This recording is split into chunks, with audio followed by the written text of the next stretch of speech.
Hello, all. This is Dr. Dave Masnack talking to you about reciprocity.com. The E is written with its re. And in this particular video, I want to talk about what is the difference between graduate and undergraduate degrees. So if you don't know me, I'm a professor of innovation strategy and entrepreneurship, and I created this whole reciprocity project to give back as much as I possibly can. There were so many people that helped me out to get through graduate school and then eventually become a professor that I wanted to create something that I could pay the favor forward or backward or whatever. But anyways, so I created this sort of sharing economy proofreading platform where you can get feedback on your work. It's still a work in progress, so please check it out and let me know what I can do to make it better. Definitely trying.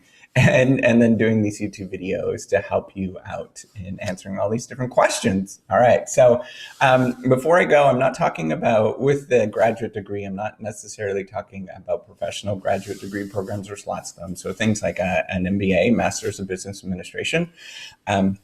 Which my colleagues teach, and I'm well aware of them. A lot of my friends teach MBA programs within the MBA program. I don't. I teach mostly in the graduate, in the PhD and undergraduate programs, and then things like the Masters of Nursing programs and stuff like this. These are more kind of extensions of an undergraduate degree. That's the way I view them. They're mostly just kind of coursework, and you're just getting a more of kind of the same thing. You're not necessarily doing what it is in sort of other graduate programs. So if you do a PhD in business, for example, you're going to do that, or some master's programs in business do sort of a research program, but like in science, in chemistry, and physics and engineering and stuff like that, it's very much different than these sort of these professional programs. And they're geared towards, the key difference is you are working on research and you're doing everything there is to do with research. And research is a really kind of interesting, kind of weird thing. That's really what I'm talking about, is research is sort of exploring the unknown. And that's all you're doing, is that there is some sort of topic in the world that not too much is done on that. In fact, nothing is done on that one particular topic. And it's your job to go out and sort of discover what that topic is, right? So if you think about, I learned something really interesting from my son's fourth grade science textbook, and they were talking about America. It's named after it's Americus or something like that. Is the last name, is an Italian person. So years ago, he invented this map which showed the first map, and I believe I'm dreaming all this up or trying to remember it all. But anyways, he invented the first map that showed North America on there. And it was kind of like this big black dot. And it was really the unknown. And it's the symbol of exploring the unknown. And I had no idea that's really what America is about. And if you think about it, that's really what America is going into the unknown, doing things that are different and unusual. And that's really what research is going into the unknown and exploring things that nobody else has done before, kind of like going into the frontier, right? So if we think about going out west and going into the frontier and exploring different things, and that's really what it is. You're exploring, you're going into new things. And so you're expected to work either in a team in graduate school, or a lot of the science programs, chemistry, physics, and stuff like that.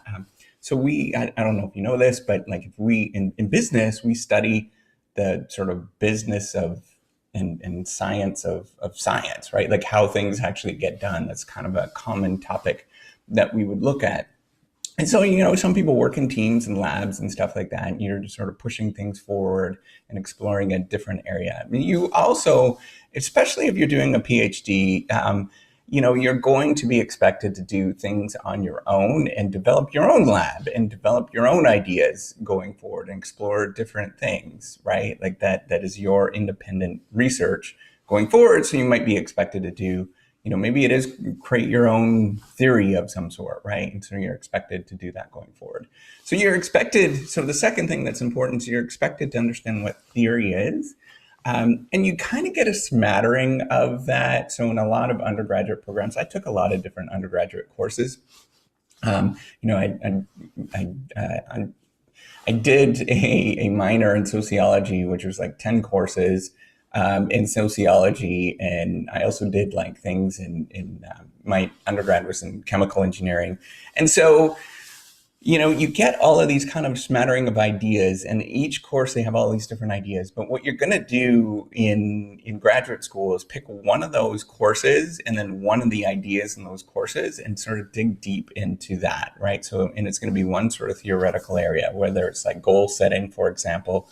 Maybe it might be looking into the ideal gas law if you're looking from chemistry or chemical engineering, which is still really incredibly important. But anyways, like digging into one particular area, a really small area, and exploring that tiny area and that theoretical perspective to understand what's it all about, and really just getting a good sense of what that is. You develop a real appreciation of how difficult and how tricky it is to develop a good idea. I'm serious about this. It's actually to develop something that is, like what Einstein did, the E equals MC squared kind of idea. It's incredibly difficult to do that, and it seems so simple and so obvious. But it's not until you actually develop it and sort of get into the thick of it that you're like, wow, this is actually really tough. Because you're actually, what ends up happening is you read all this stuff and you absorb all this knowledge, and it just kind of seems like a bunch of smattering of ideas that don't quite make sense. But it's your job to sort of take a step back and abstract and come up with something that is really generic, that sort of explains all these different ideas and these different things. And that's really tricky. It takes a lot of thoughtfulness, I guess, to understand what's going on and sort of develop that sort of rich understanding. So it takes a lot of reading and then sort of understanding, but then as well as lots of thoughtfulness and thinking about it. And so the third thing then is you're expected in graduate school is you're expected to spend the vast majority of your time talking and thinking and sort of reading about different ideas in your particular area. And this is really different than in an undergraduate program. Lots of people I've heard of working, doing all sorts of stuff. I never did because I never had time in an engineering program.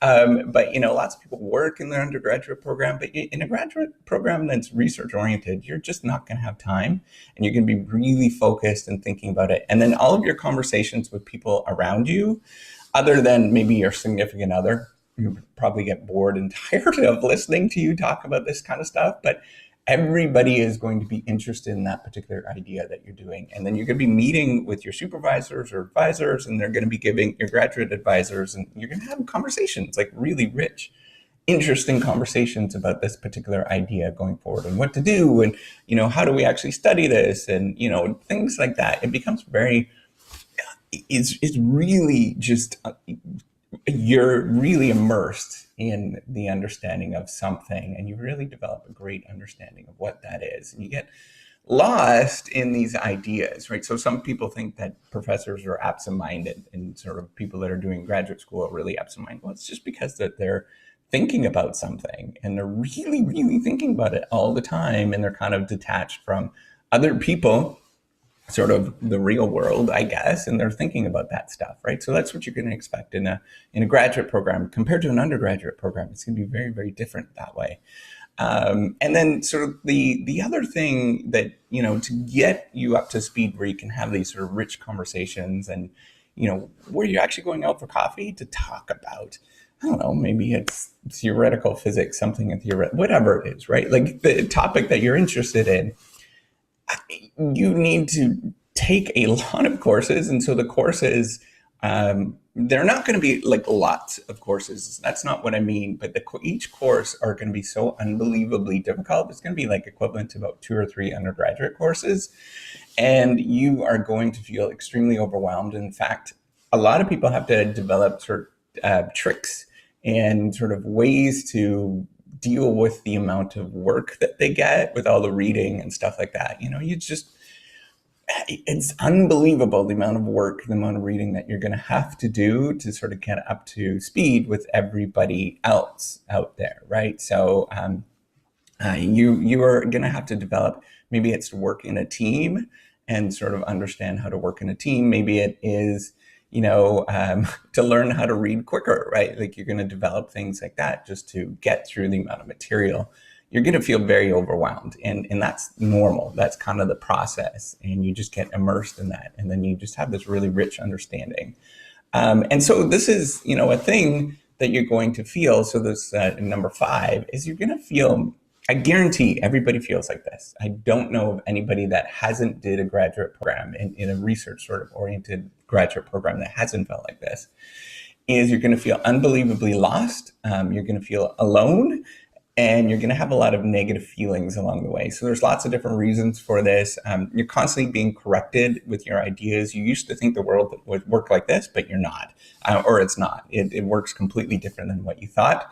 You're going to feel like you're the only person doing this thing because you are. There's nobody else in the world studying that particular topic. And the only person that might have kind of a relatively good understanding of what's going on is your advisor, but they still don't know what you are dealing with, right? They can't spend all that time and sort of dig real deep into what you're doing and what you're sort of getting into. So you're going to feel very, very alone. And you're going to have to develop sort of coping strategies to deal with that. So part of this whole reciprocity project is to sort of help people deal with that and get through some of these emotions and know that they're not the only one that are out there. And, a sixth thing that's going to happen as well is because you're competing on a global scale, and when you're doing research and you're in graduate school, you're competing on a global scale. You're not just competing with people that are in your program.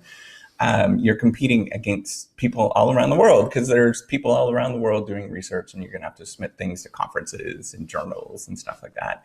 And so you're going to feel like you're the least smartest person in the room. And you know what? You probably are, and not the smartest person in the room. There's probably always somebody that's way more smarter. There's somebody that's always going to work much more harder, but going to be much more dedicated. And that you just kind of have to deal with that reality. And so there is a real big social comparison thing that happens in graduate school and research in sort of the university system, academia. And you just have to learn how to deal with that. I know it's tough. And you have to keep sort of moving forward with that and sort of deal with it as best as you can, and figure out how to deal with it. With some people, it sort of gets them really energized, and other people, it doesn't, right? And kind of sort of messes with their mind.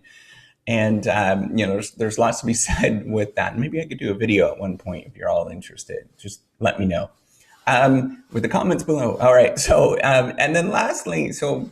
I'm talking kind of sort of negatively about all of this kind of stuff, but it's just, it's part of the reality. It's equivalent to being an entrepreneur. So it's doing something that nobody else has done.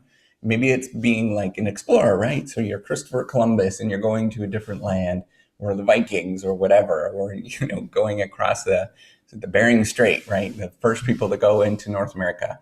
And you're doing something that nobody else has done before. And so you have to deal with all of these kind of things and these emotions. But the key thing is if it's right for you, you're going to know it's right for you. And you're going to not, even though that there's all these kind of negative things and you're dealing with all this kind of stuff, you're going to want to keep going and push forward with that. It's a tricky, difficult thing, but you're still going to want to keep doing it, right? Like that's part of the fun. It's not like, I've said this before, it's not like, climbing a mountain, for example, is fun. It's not, right? Climbing a mountain is not fun at all, but it's the process that you really enjoy that's exciting, and all the preparation, and then climbing and dealing with all the pain and, all of that kind of stuff. That's the really exciting, fun part. It's a different mindset, has nothing to do with happiness in any sort of way, but you feel really like you accomplished something, that you genuinely are doing the right thing. When you like this, you will feel like that. And that is a good feeling. And that's really what you should be aiming for. And that's a real big difference between a graduate degree and undergraduate degree, is you're going to feel the sense of accomplishment that you didn't feel before in an undergraduate degree, or you couldn't possibly feel that way, because it's sort of, an undergraduate degree is a bunch of little snippets of courses. A graduate degree is you're doing something on your own and you're accomplishing it, that nobody else is going to motivate you to do that thing. And once you do it, you get this real sense of accomplishment of actually completing that thing and getting it done. So hopefully this all makes sense. Give me a thumbs up if you appreciate it. Do subscribe to the YouTube channel. I really appreciate it. It's awesome of you. You're super cool. Anyways, take care and have a wonderful day. Bye.